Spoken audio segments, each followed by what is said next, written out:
So in this framework, most of the things are already done. There are a couple of things which are left, so we'll complete them today. First of all, we have to complete this interactive reporting part. That after the complete execution of the code, the report which we are getting is an TestNG XML report, TestNG report. There is an email report as well, but the look and feel is not that good in that. So what we'll do, we have there are many utilities available in market. You can just search for those open source utility and use any one of them. I have searched and I found one XLST reporting, which was created by which was created by some open source as an open source utility only. So I'll just explain you how to execute that, and with that you can create the reports. Then taking screenshot. So I'll add one method in our automation layer which can take screenshot and will then add those in such a way that in each failure scenario we get this screenshot. And then the last thing which is left is this Jenkins part, where first of all we'll learn Jenkins, and then we'll also learn how to execute this particular complete framework which we have created in TestNG with Jenkins. Okay, so these are the topics which we are going to cover today. So let's start with it. Okay, so I'll just close all these. Yeah. So let's start with the reports part. First of all, we'll complete the reports. Okay, so for reports, what we are going to do is we are going to use one XLST report. What does that do? It takes the XML. So here you can see we have this test output. In that test output, we always get this testng results.xml, right? What it will do, it will read this XML file and will convert that into an HTML format. So that report which we have created, it's reading parameter from this XML file. I'll show you which all parameters it is reading, and then you just have to run that and it will read all the XML files, convert that into a good looking interactive report. Okay, so I'll show you first of all, let's see how from where you can download. So that is available in one of the G Drive link. Let me copy that. Yeah, this is the link. I'll just share this in the chat box. Keep this with you. Okay, and I'll also add it in our project. Okay, so this is the link from where you can download. Now I have already downloaded it. So once you'll open it, you will get a zip folder. Once you downloaded it, you will get a zip folder. This is the XSLT report. And when I extracted it, after extraction, I have copy paste it in workspace and then libs with the name exists this report. Okay, so just copy all these things, okay, and paste it in your project. Come here and paste it. So once you paste it, you will see that this build.xml is there, testng-result.xlsx is there, and then one libs folder was also added. Okay, so this lib folder contains all the libraries which it needs to convert your XML file. Now go to this build.xml. If you open this build.xml and read it properly, here you can see all the parameters are mentioned. So what it is doing is here this is the thing which is starting. Okay, so delete directory. So first of all, it will delete this testng.xlst folder. This is the folder where you will get your report. So currently it's not there because this report is not executed at all. Then after deleting that, first it will create that report. So mkdir means creating a report, make directory. Delete means deleting, then this is creating the directory. So it will create this testng-xslt. You can give it any name, whatever name you want. Okay, maybe report or anything, whatever you feel like, you can give that name. Now from where it is reading the testng result.xml file. So this is the path where you have to give. Okay, currently it is taking the base directory path. Base directory means this modular framework, and then inside this it is looking for test output folder. So here we have test output folder, and in that it is looking for testng-results.xml. So inside this uh, it is looking for this xml file. Okay, so styling is like it's something taking care of. And then out means the output directory where your report will be generated. So the report name here is index.html. You can create any name you want. Then other parameters, it's just adding. And then how to execute it. To execute this, utility was written with an ant is a build management tool, just like your Maven. So how to execute it? It's very simple. Right click and then run as. You will get an option of ant build. Click on it, and then there is an option of generate report. Check it and click on run. Okay, so it will execute the code, and if it says build successful, that means your code is executed properly. Now refresh your project. Right click, refresh. You will get another folder with name testng-xlslt. Open it, and in this you have this index.html. Right click, open with web browser. Okay, and you can see that this is the report which is generated. So the report which is generated. It's uh, it's much better than what you used to get. Actually, this browser where I have opened this report, this is the default browser, and in that SVG pie charts are not available. So what we can do is I can just copy this path of this, and we can open it in Chrome browser or Mozilla browser. So I'll just open this Mozilla browser, and we'll paste it here, and you will see that the report is coming like this. So here you can see there are 4 test cases which were executed. All 4 are passed. Okay, none of them were skipped. So this is complete grain. So you will get a pie chart as well as you'll get a report. So generated by testng xslt. This is also given. Now if you want to like, let's fail one of the test case deliberately, and then we'll see. So in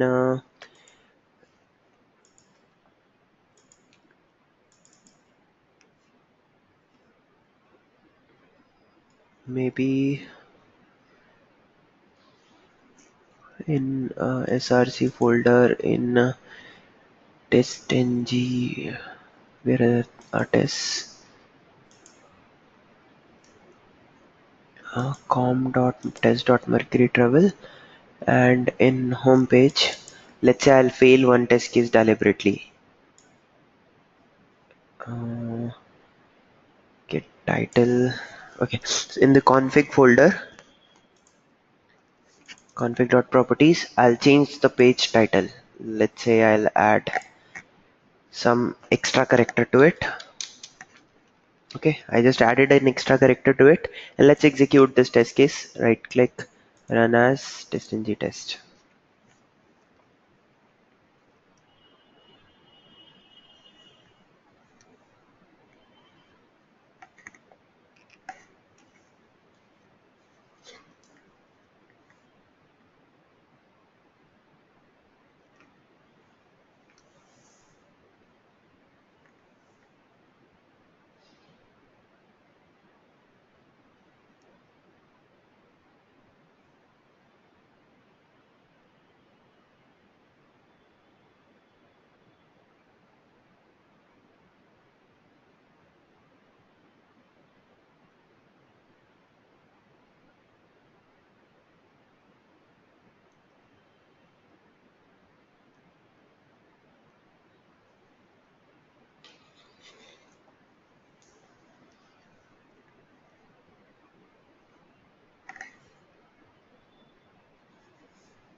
Okay, so you can see now both the test cases are failed. So if I go and recreate this build.xml, right click, run as, and build. When you execute it again and refresh this page, you will see that all the test cases are now failed. So two test cases were executed, both of them are failed, and so on.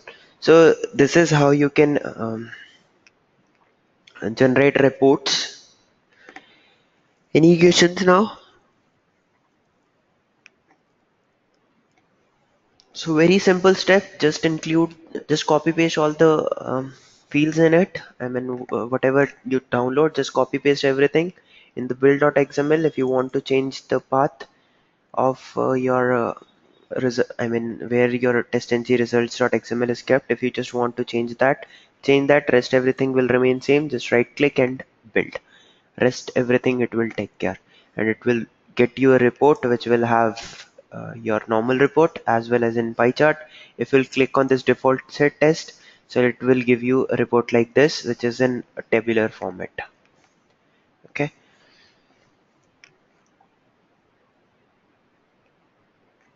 Any questions now?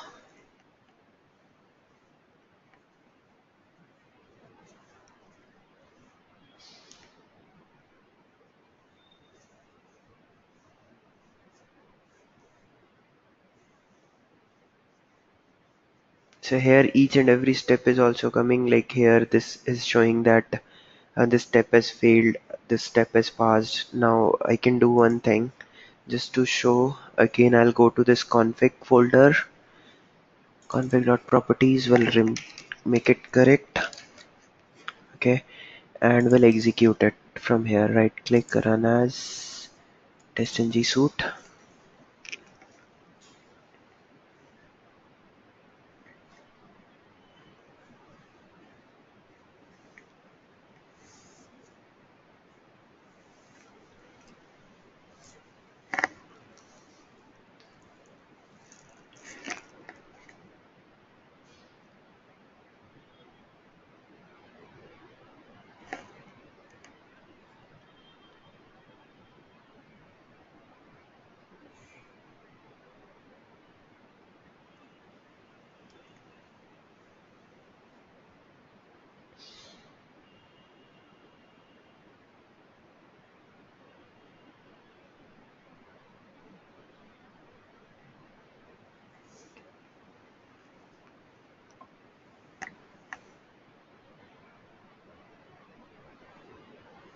So this time all the test cases are executed.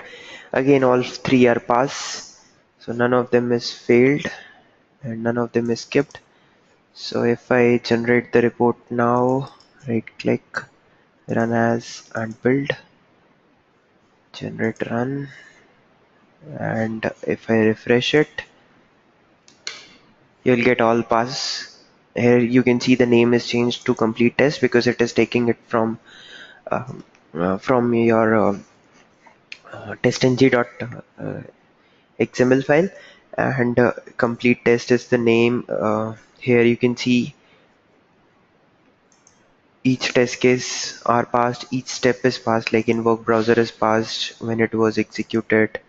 All the things is mentioned. You can get the complete detail when it was when it started executing, when it was complete. Okay, what is the status? So this is how you can get a proper good looking reports in uh, using XLSLT reports. There are many other options are also available. You can just Google them. And this is something which I found to be very impressive, very simple to use.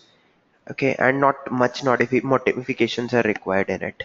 Okay, so that's all in XML. Then in this reports, any questions now, or I can move on?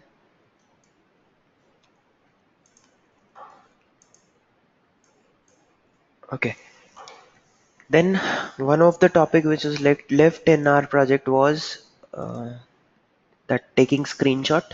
So first of all, I created one I take screenshot as an interface in which I have just given one method, that is capture and save screenshot. Then I have created another class with name take screenshot. Okay, in that we will be implementing that method because this class implements that uh, interface.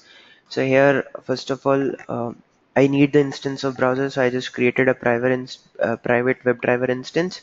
Then um, taken the value of the WebDriver through the constructor, and then I've written one test case. The name of the test case is capture and save screenshot, which takes one file name and throws exception. Okay, so whatever file name you're passing, first we are trimming it so that we can remove the white spaces. Then I'm creating two files. One is image file and second is temporary file. Okay, so why you need it, I'll show in some time. This is the actual file with which the file will be saved. So image file, I'm just initializing it and checking whether with this file name already a file exists or not. If a file already exists, then I'm not going to overwrite it. I'll just simply throw an exception, duplicate file name. Then this is the logic to take the screenshot.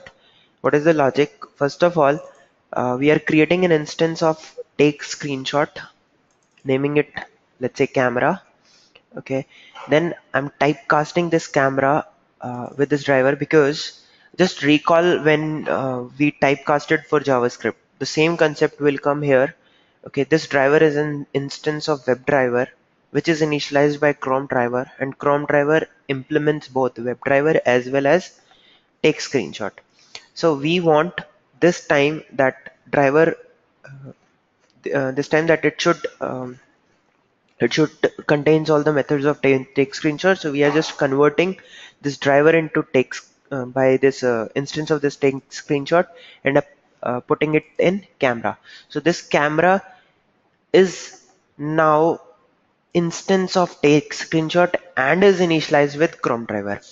Okay, so on this camera you can simply call this method called get screenshot as, and just pass the value as output.file. That means create whatever file format you get, in that format save this file, and then whatever this temporary file we have, we are moving it to image file. This is the actual file we get. Okay, so any questions in this? So very simple. What we are doing, first of all, trimming the white spaces from the file name, creating two files, one temporary file and one image file, initializing the image file, checking whether with that file a file exists or not, then um, take screenshot. That is this is the class which is available in Selenium. So here you can see this is from Selenium.take screenshot. So from here we are taking this class. Okay, created in is its instance. Now to initialize, we want to take the screenshot on our browser instance only. Browser is our driver, which is instance of WebDriver but initialized as Chrome driver. Chrome driver also implements this take screenshot. So I just typecasted it with take screenshot. Now put it in camera. On camera, I'm calling a method called get screenshot as, and we are passing this output type.file. With this file extension, it will create a file in the temp file, and then file utils.move file. You're moving. This is a utility available from IO input output dot file utils dot move file. Whatever is there in temp file, it is moving to image file. This is the actual file with which your file will be saved. Okay, now to test it, I'll just go to my test, and in the common driver itself, once we got the title, after that I'll just take a screenshot and then we'll close the browser. So I'll create an instance of take screenshot.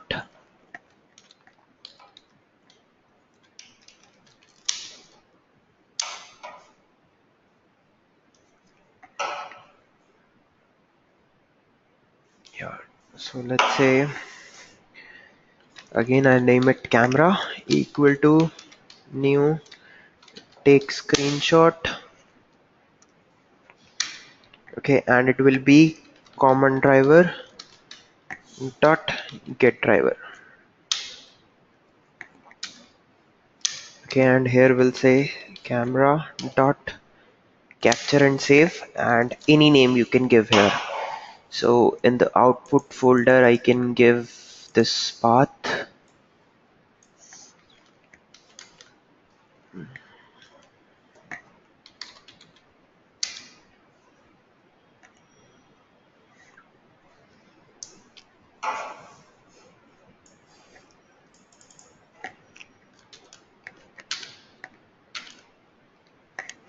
We'll replace all single slashes with double slashes.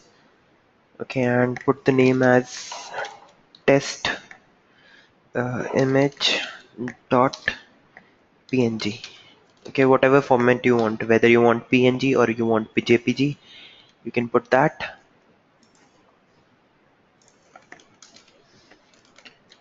Okay, and when I execute this code,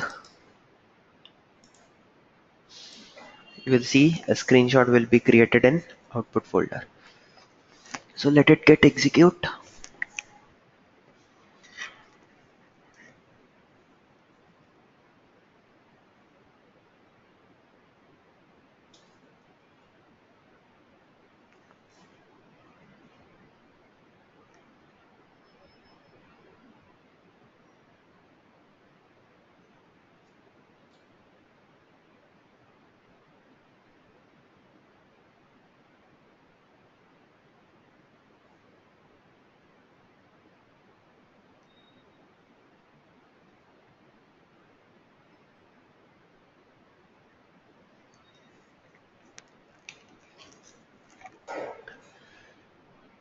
Okay, so output, if you refresh, you'll get this test png.image. If I open it,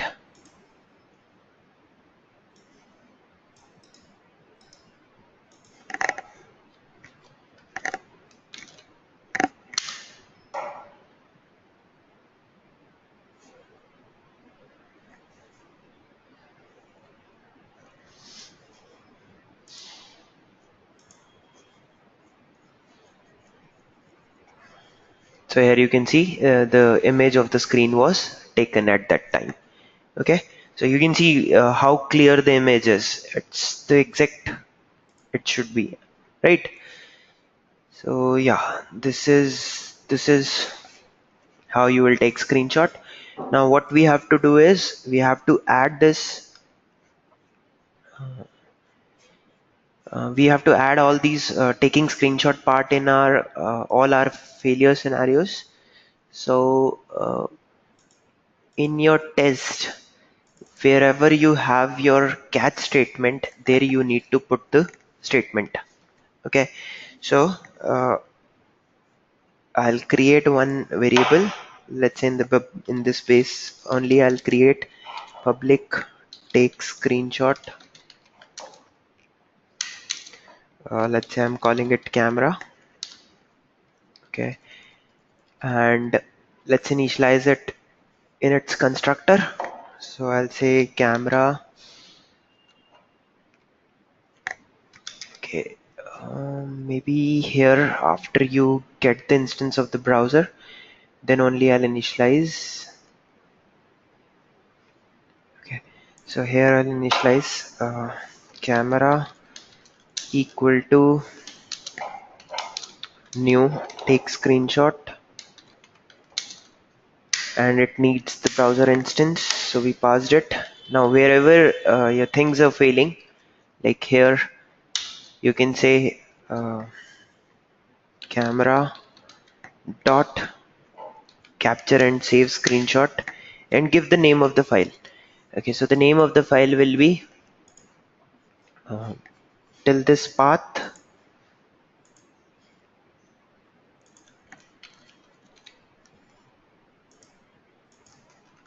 till this path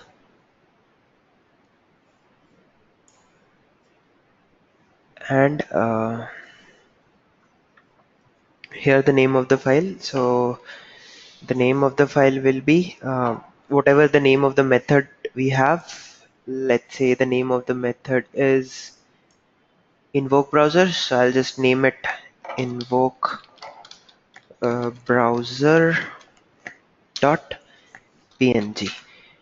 Okay, one more thing we'll do, as this we have to keep in catch statement. So instead of throwing exception in this, we will handle it inside. Okay, why I'm doing so? Because we are already putting in an exception statement. So I mean, again, you need to put a try catch in another catch. So instead of that, let's put that in inside here only. So we'll take care of all the exceptions here itself.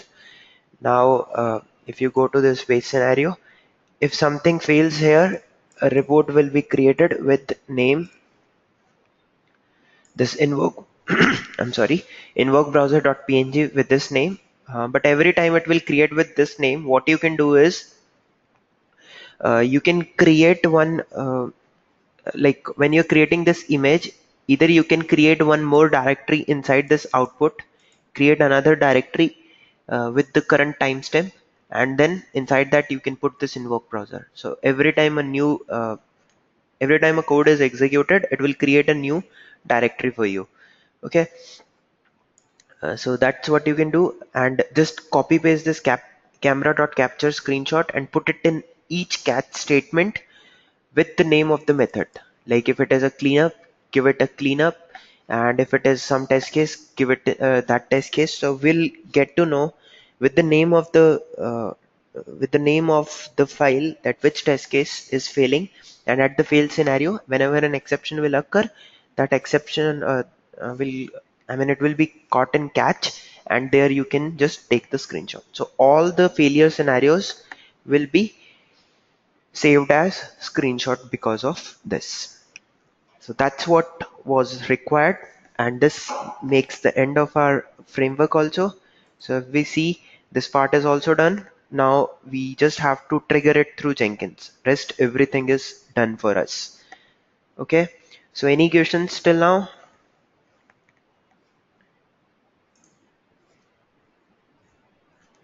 So in a way, your framework is done. The complete framework is done. Only triggering it through Jenkins is left, which we'll learn in some time now.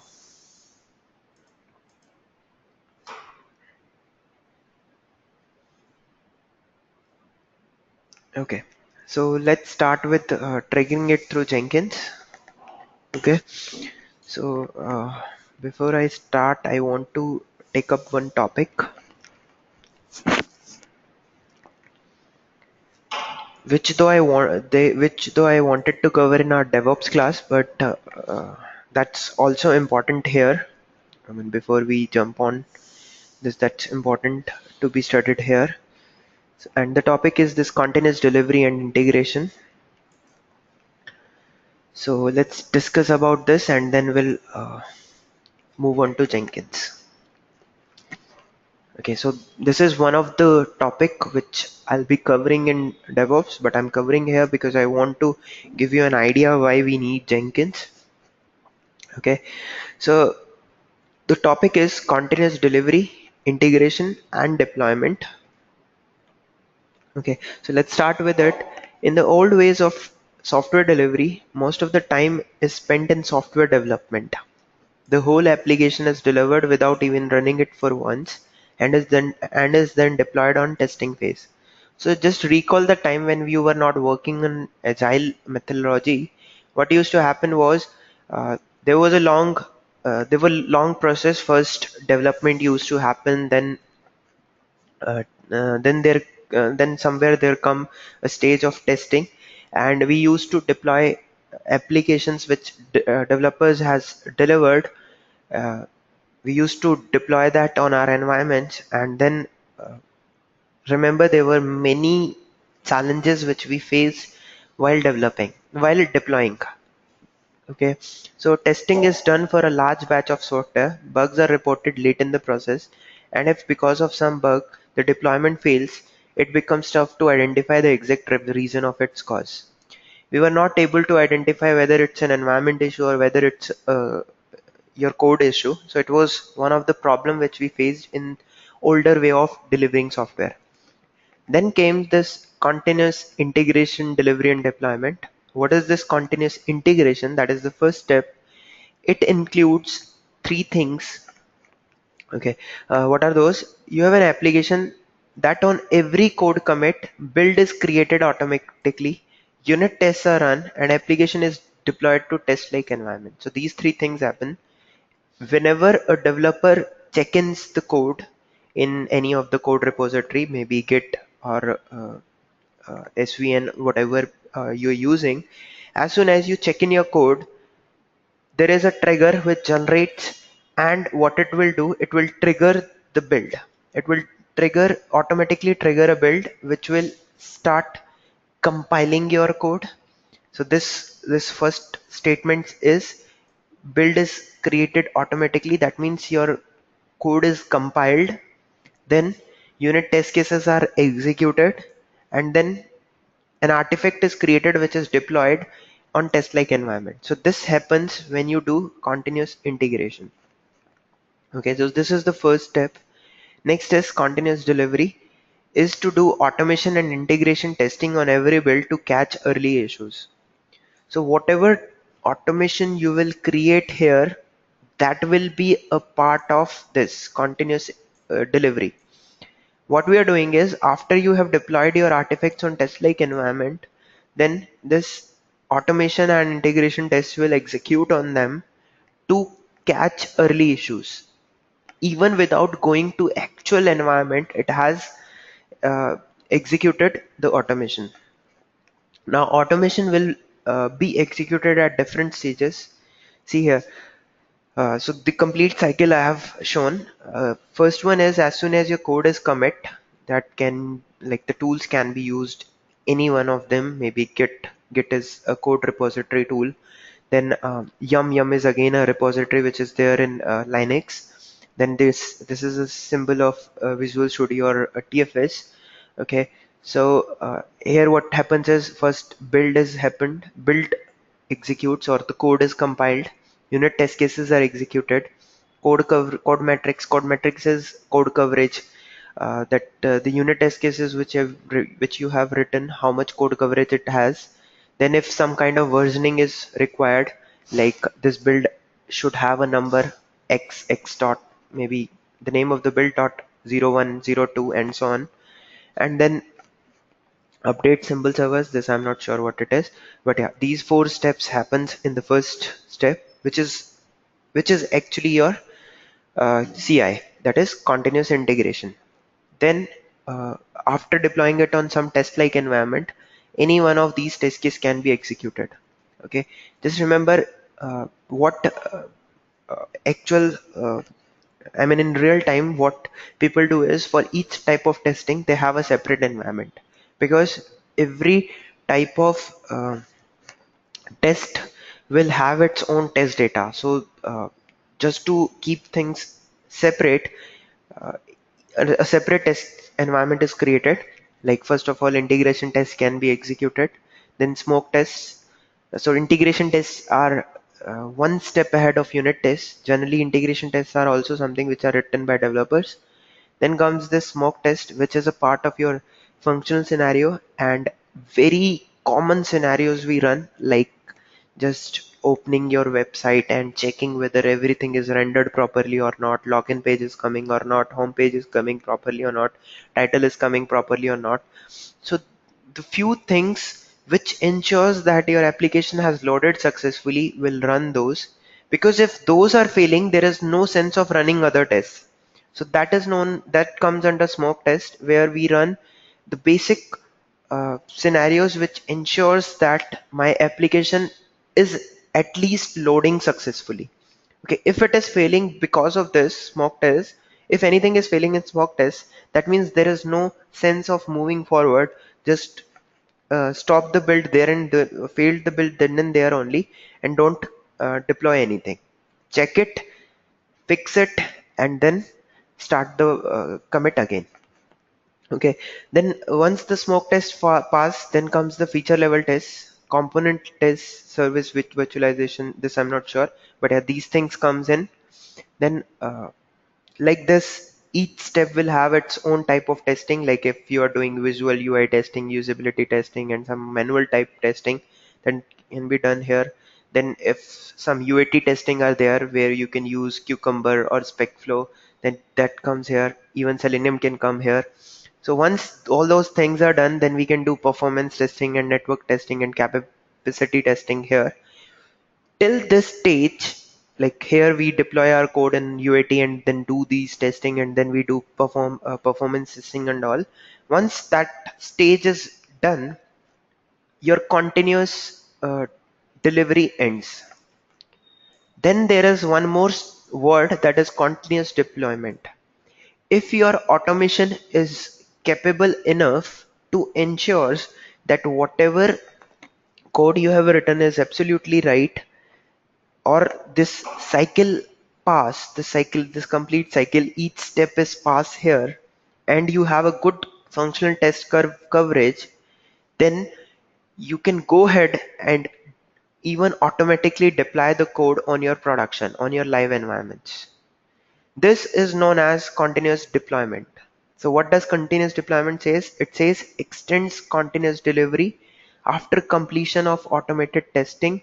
The code is deployed to the production. Okay, but to reach to this stage, your project has to go under a long process, because you must have good test coverage, you must have good functional tests, you must have good smoke tests, then integration test, then performance test, network type test, or whatever test your makes sure that your build is ready to go to production. You have to perform all those things. First you have to build all those things, and once you are ready, you can achieve this stage of continuous deployment. Otherwise, we keep this continuous deployment as a manual trigger. It will be automated, but with one click. After this stage, you will press one button and it will deploy the artifacts on your production. Okay, so these are the three steps. Now you will ask me why we are discussing this. We are discussing these things because this is something which is happening these days in extreme programming, where agile is followed. Everyone is following this process, this continuous integration, delivery, and deployment process. Okay, most of the companies have achieved this continuous delivery, but deployment, very few companies achieve automatically. They have one click solution, but continuous deployment is not there. Now comes the question, where is Jenkins? Okay, so Jenkins is an open source tool which helps you in performing all these steps which I just explained. That is committing the code, then running the automated tests, running exploratory tests, user acceptance tests, or staging tests, or production, deploying to production. All these steps which you see here, all these are executed by Jenkins. Guys, I'm just stopping for 1 minute. I'm pausing for a minute.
Sorry. Okay, so any questions now on this? So what I was telling was, okay, before that, any questions?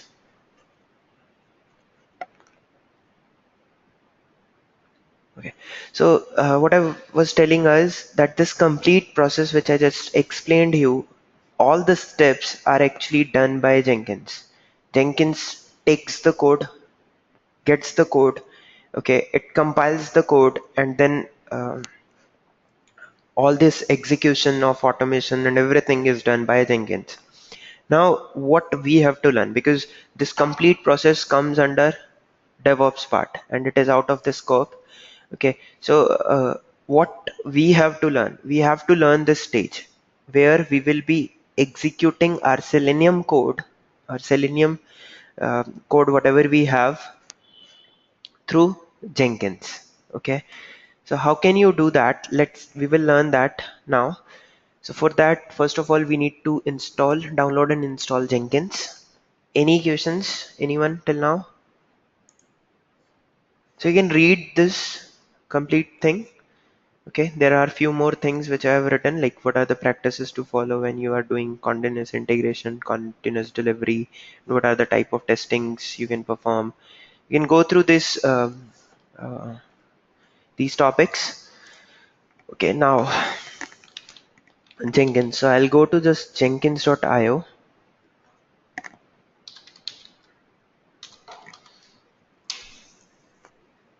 This is the site jenkins.io, which where you can download the Jenkins. And Jenkins is an open source tool, and it provides us many ways of installing it. So just there is an option of download. Just click on this download.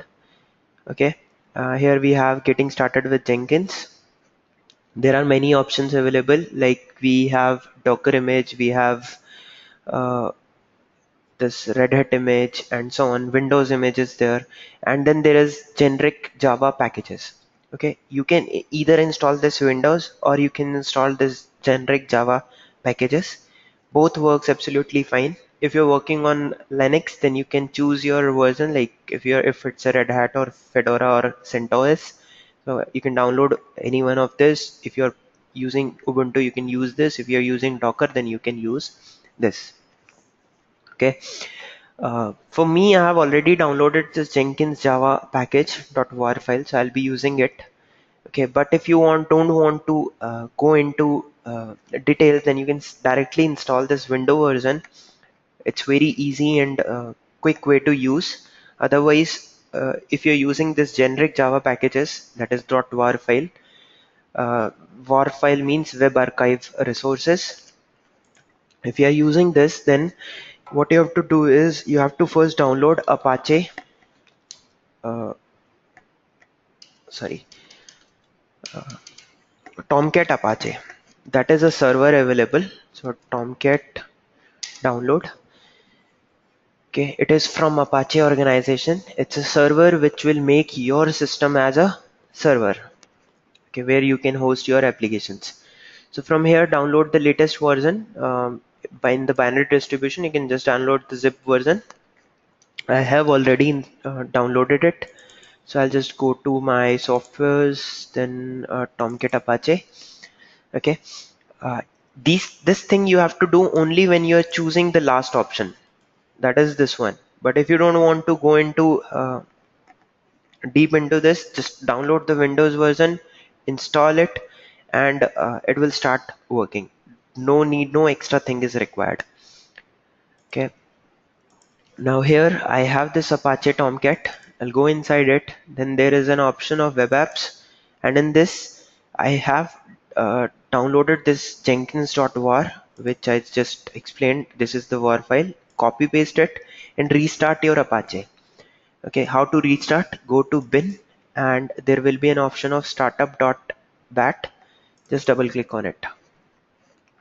Okay, it will start the Apache.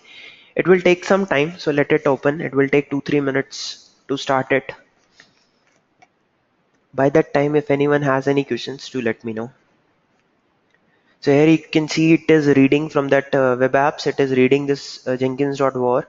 What it will do, it will unzip it or unwar it, unarchive it, and will create one folder. If I go there, you will see in web apps a folder with name Jenkins is created. It has all the things which you need to make your Jenkins up and running. Okay, so once it will start, it will give you a message Jenkins is up and running. We have to wait just we have to wait for that statement to appear.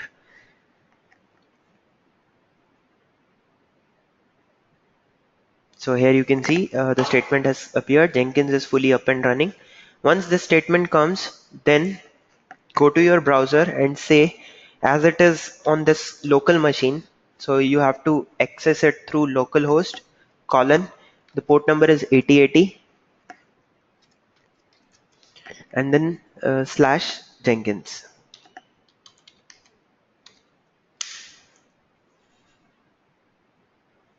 Okay,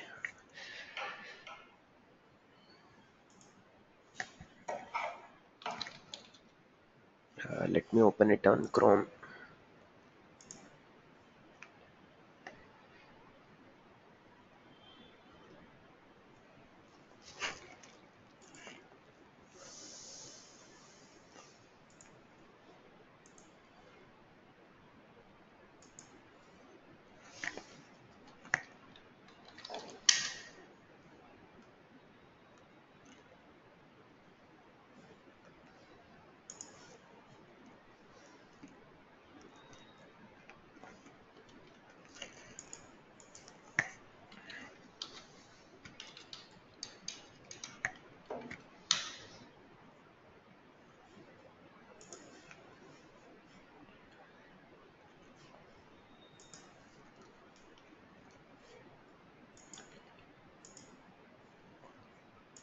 Okay, so this is the port number, and then after this you have to say slash Jenkins. Okay, it will open the Jenkins for us. So this, when this you do this localhost colon 8080, and if Tomcat Apache is coming, that means your web server is working absolutely fine. It's running up and running. Then slash Jenkins means that on this server you are accessing Jenkins. There can be multiple websites which can be hosted on it. Okay, so what we are trying to access is Jenkins. So again, when you open it for the first time, it takes time. One more thing you have to know. For that, I'll just show you some. Just a second. Yeah, I'll just show you some screenshots.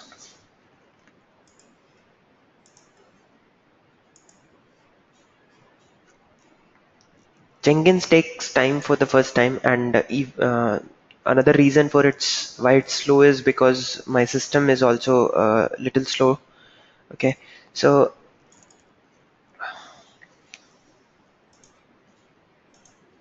you might face this problem. Okay, so when you open it for the first time, it will ask you to unlock it. So steps are very easy. When you say unlock, it will give you this path, that is initial admin password path. Copy this, open the file, and whatever 64-bit password is given in it, just put that in here and click on continue. This will unlock your Jenkins for the first time, and then it will ask you whether to install the select installed plugins to install or install suggested plugins. I'll recommend to go with the second option, select plugins to install. Select plugins if you need anything, and then click on next, because you can install your plugins anytime. But if you'll do this install suggested plugins, it will download a hell lot of plugins for you which you don't need for now. Okay, so don't select the first option, just select the second option and continue with it. That will give you options to install plugins manually, uh, and whatever plugin you require you can install to work. So whatever we are learning, for that we don't need any plugin, so let it be. Okay, once this step is also done, then it will ask you to create a user for the first time. Okay, so just create a user with any name. Don't forget to create the user. So I have created one user with name Saurabh, so I'll say Saurabh, and I mean whatever is the password, and click on login. If you want, you can save your password as well.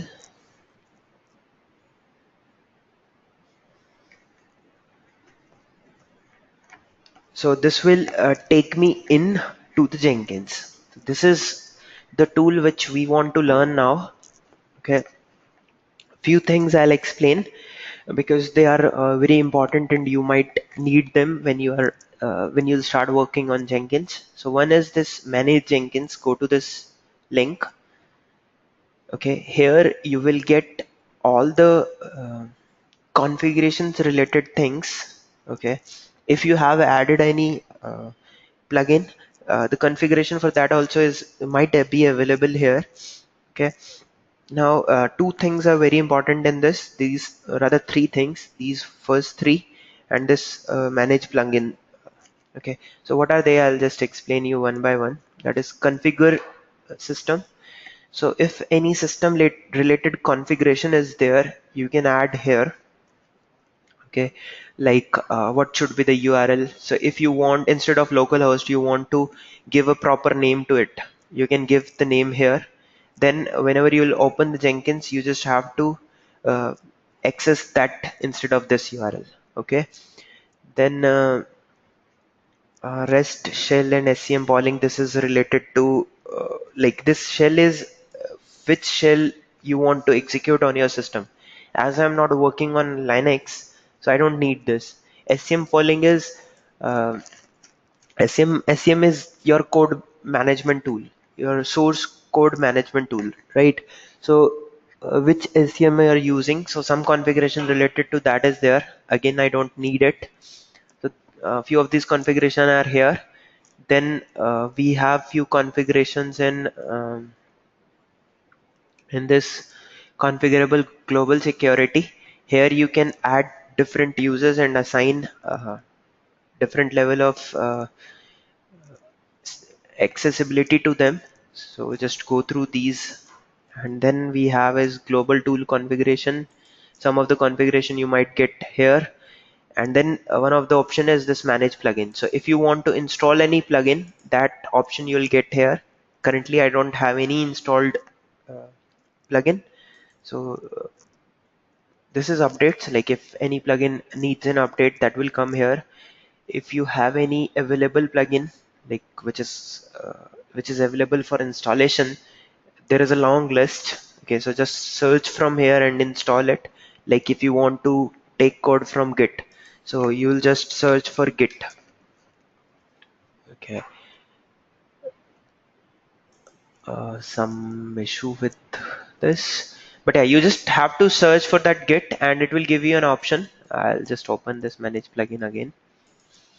Okay, so that is option available in availables. Installed means whatever is installed on your system, it will show the list there.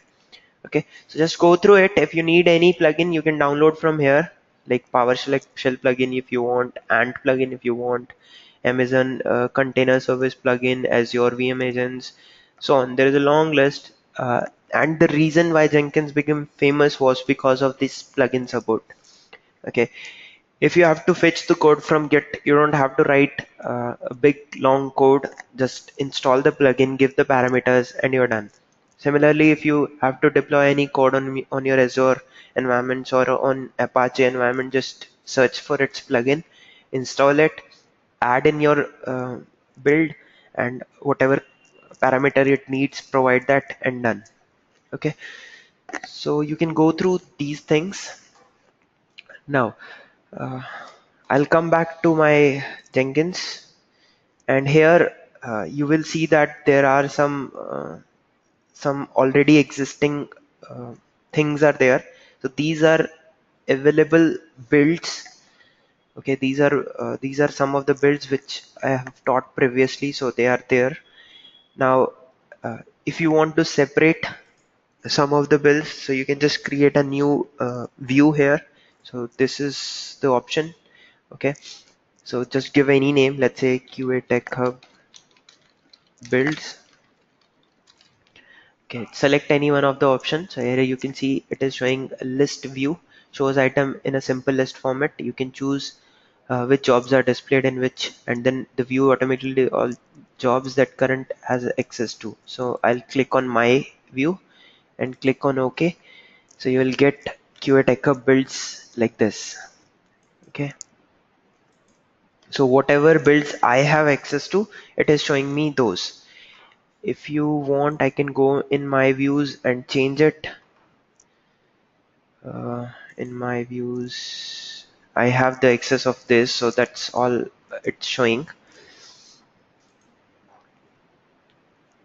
Okay, and if you'll choose the next option, only those which you have access will okay, which you'll create new will come here.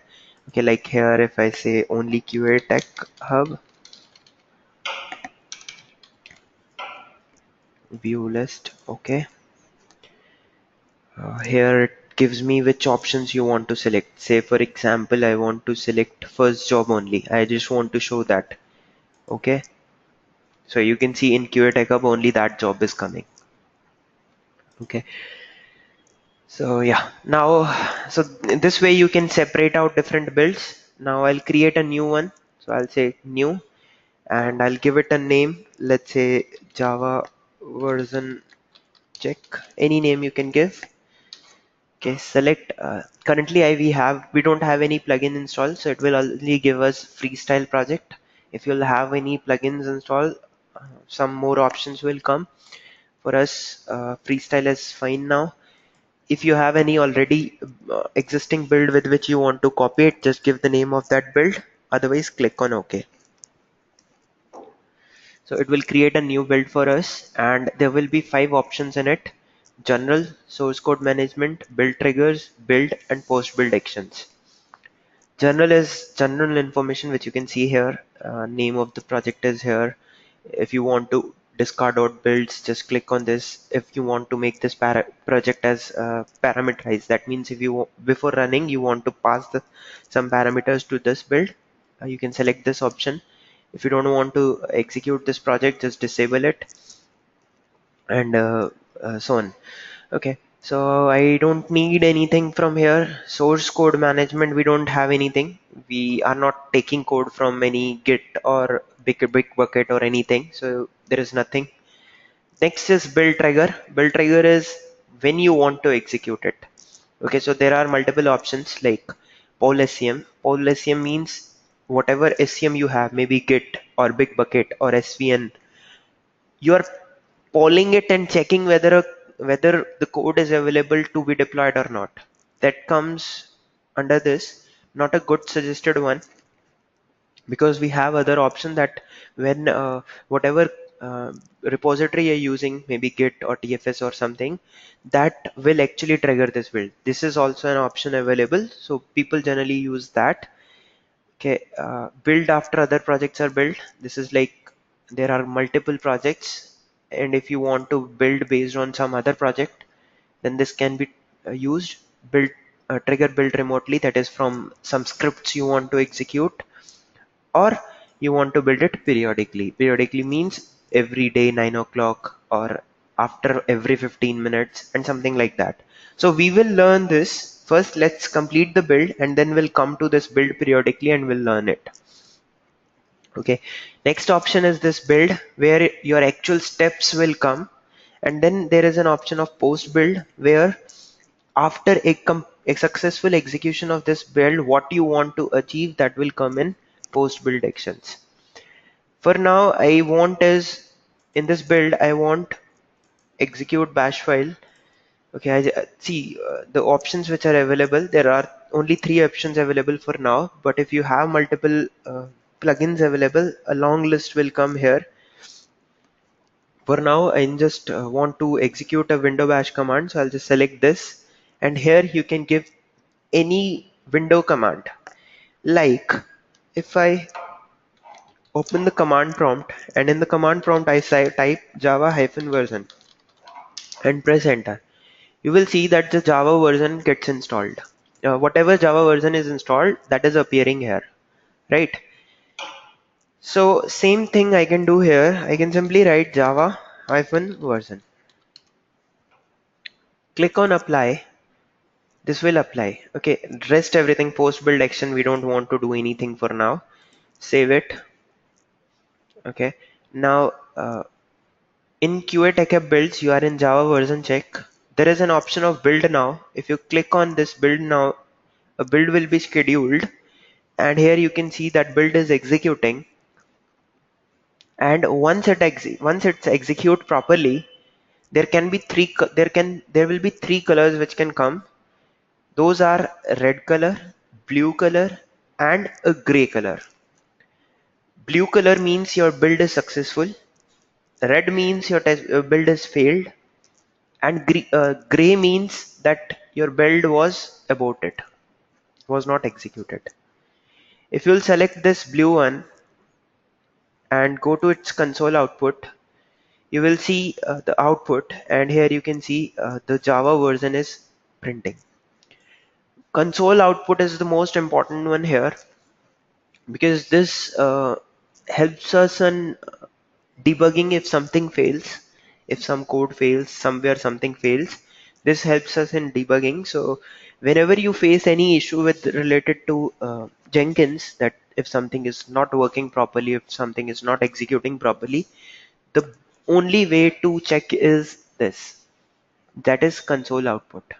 That is the only way we is available, which helps us in finding out if something is wrong or not. So that comes here. Any questions till now?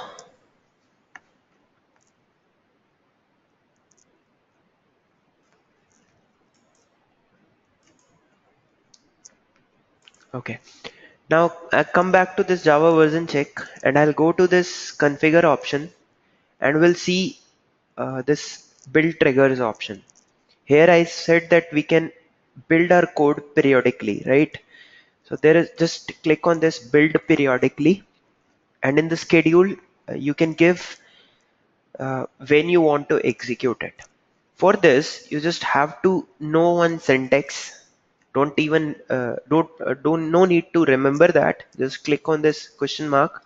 You will get this option. Okay, this explains what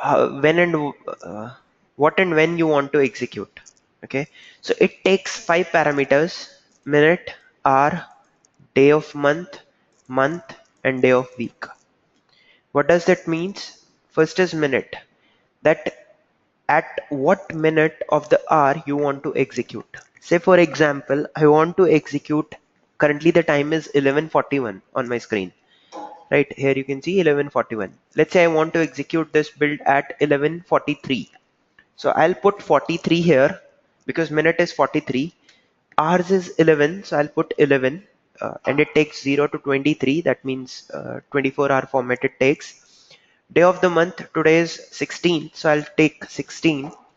Okay, then month is 12, I'll take 12. Day of week, it can be any. It can be Sunday, Monday, Tuesday, anything. Okay, so so this is what I have taken. Now if I click on apply, and if I click on, just as soon as I click on apply, you will see it is saying would have last run on Friday, December 16th, 2016 at this time, and would next run on Saturday, that is today, at this much time, 11:43:07. If I save it, and if you wait, as soon as 11:43 will I mean once this clock will reach to 11:43, this build will trigger. Okay, so let it come.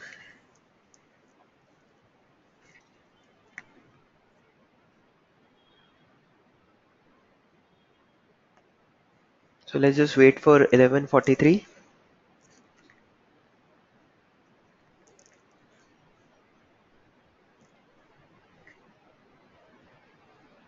So you can see as soon as 11:43 and 7 seconds were also there. So as soon as that time occurred, it executed this build again. Okay, so I'll go to this configure again, and here you can play with it now. Let's say on every day at 11:43 you want to execute it. So you can say star star. What does this means? Uh, it means would have last run on Saturday, December 16th at this time. Next it will run on Saturday, December this at this time. Okay, so every day at 11:43 this will build get trigger. So remember in the start I was telling you we can execute our code daily 9 o'clock. Okay, we can schedule our automation to be executed daily 9 o'clock, or we can schedule our automation to be executed uh, once in 2 week, once in a week, or maybe once in 2 days, or maybe two times a day. Whatever you want, that you just have to put in the schedule and it will execute accordingly.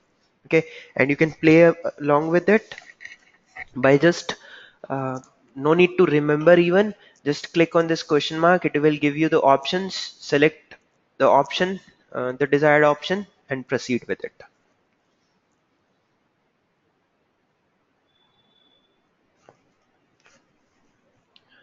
Right.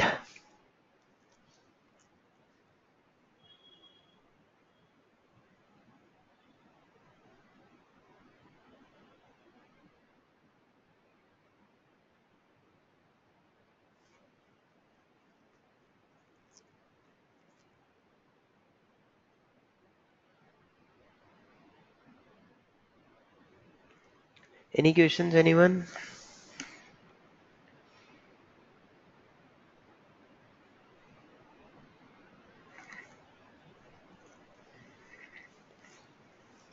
Okay, then comes the last thing which we have to learn in Jenkins for now, and that is how can we execute our TestNG code. Okay, so for that, just give me 1 second. I need to get the,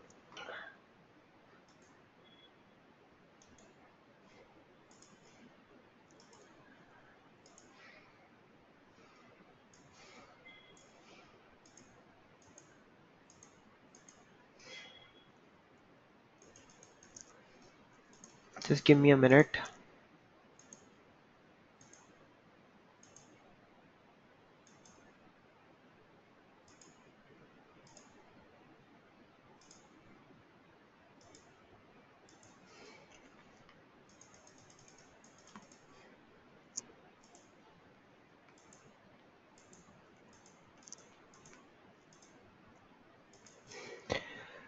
There is a command which I have to search for.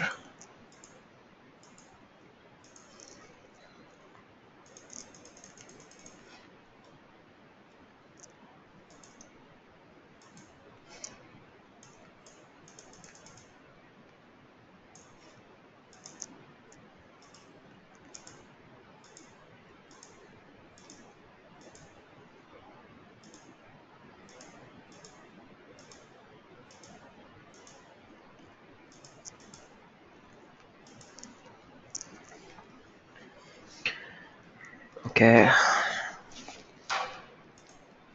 okay, I can get it from Jenkins itself.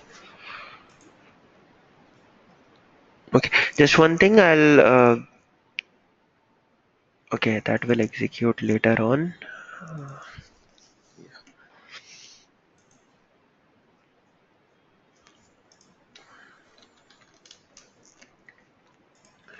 So I'll explain you this command now.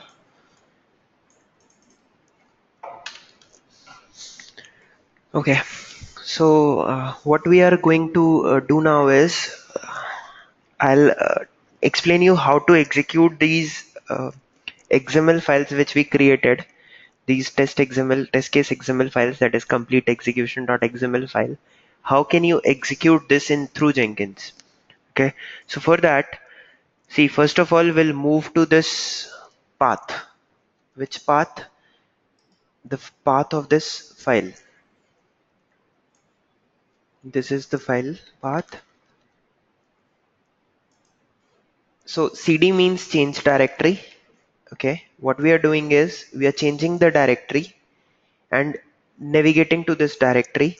After that, the command to execute this XML file, the name of the XML file is this test execution complete execution.xml. I'll copy it and paste it here. Okay, then the path is, or the command is Java, because it's a Java application, so you can execute through Java. cp means class path, which class path you're giving, all the library files which you're going to use, like you're going to use, there is a long list of library files which we are going to use in this project. Those are in these reference libraries, Selenium, log4j, these files and all. Okay, so whatever file you want to use, you can use through this libs folder. Then uh, the next path is the path of bin files. Bin files is where the executable files of your code is there, because currently everything we were running from Eclipse, so we never got any requirement of that. Otherwise, in your workspace, when you'll check Mercury modular framework, inside this, as we have a source folder in which we have these, exact replica we have in bin folder. So in source folder we have .java file, whereas in bin folder we have class file. These are the actual executable files. So you just have to mention in this, you just have to mention uh, C users Saurabh Dhingra workspace, and then you just have to mention this path. Okay, so I'll just copy this path and paste it. So Mercury travel slash bin. Okay, Mercury travel. No. Till bin we have to give. So yeah, this. Okay, this you have to give, and then org.testng complete execution.xml. This is the name of the uh, TestNG class file. So just remember one more thing, that you need TestNG jar file also in this libs folder. So if I show you in this lib folder,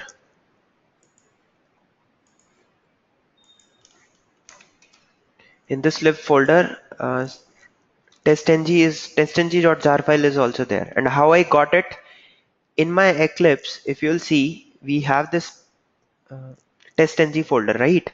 In this, just copy the path, whatever path you have, just copy it till this libs. Okay, open it, and here you will get all the jar files. So just copy all the TestNG jar files, okay, and paste it in your libs folder. So this is how you can get the TestNG jar files. Rest, you just have to copy this path command. Okay, so I'll first run it in our command prompt. So I'll simply say cd this. So you can see currently my path has changed. Cd means change directory. So currently my path has changed. Now I'll just copy this and paste it here and press enter. So something is wrong. Okay, I got it. Uh,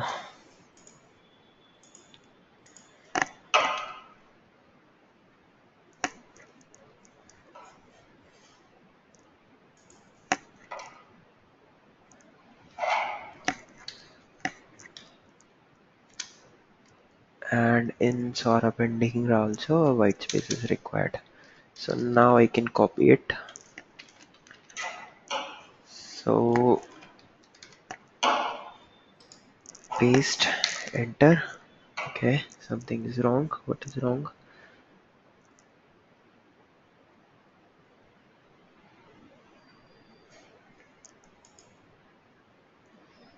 What I'm giving wrong? Okay, let me give it one by one. Java-cp, then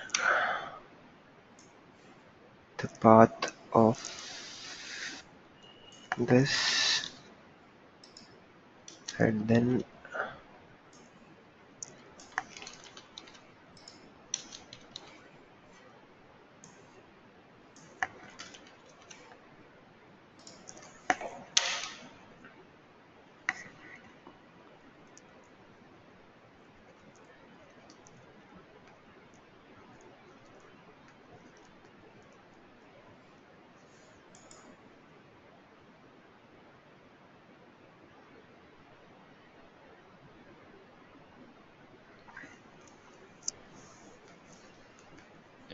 what I'm giving wrong, not sure.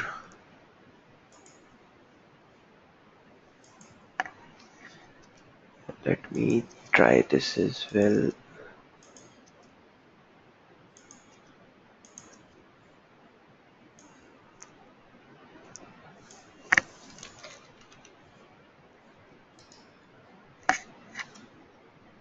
Could not find or load the main class org.testng.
Generally, this error comes when we don't have testng.jar file, but that is there in this path.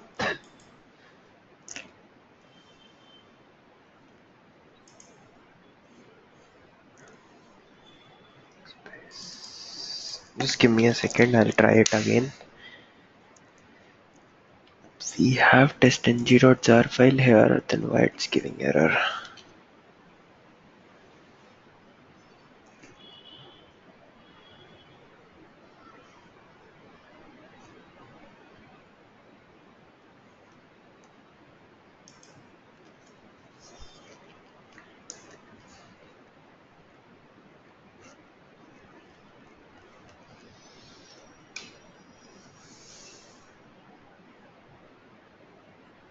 Saurabh, Yeah.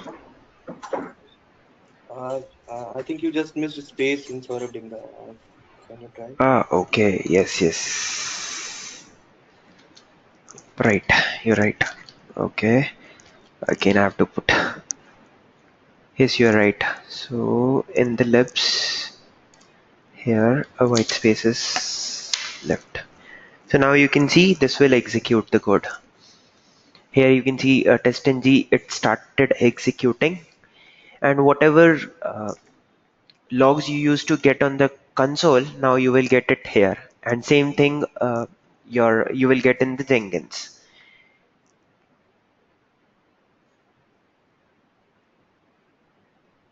So it has started executing. Now I'll just copy this command,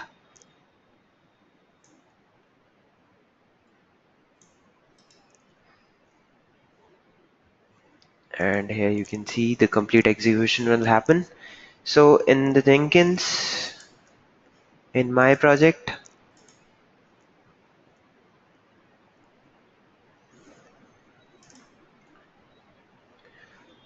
in the all only, I'll create a new project with name Mercury Travel Project. Okay, we'll keep this freestyle.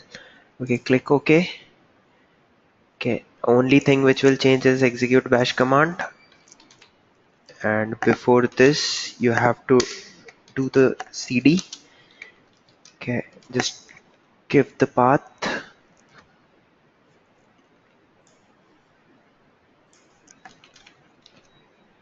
Okay, this path, and apply save.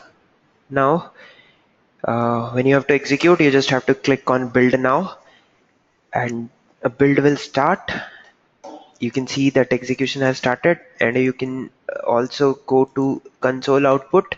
There you can see the live logs. Okay, so you can see the logs are whatever used to get print on console now is printing here. So this is how you can execute your Selenium test cases. So just simple in build, do a window bash command and give this command.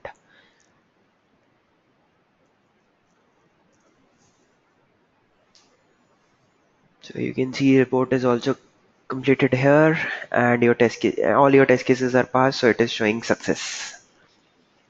Clear? So that's the end of our frameworks. You can see this Jenkins part is also done. So in a way, the complete framework is done for us. All the things are done. Now you just have to revise them, practice them, and remember it. Yeah, so that's all for today. Any questions now?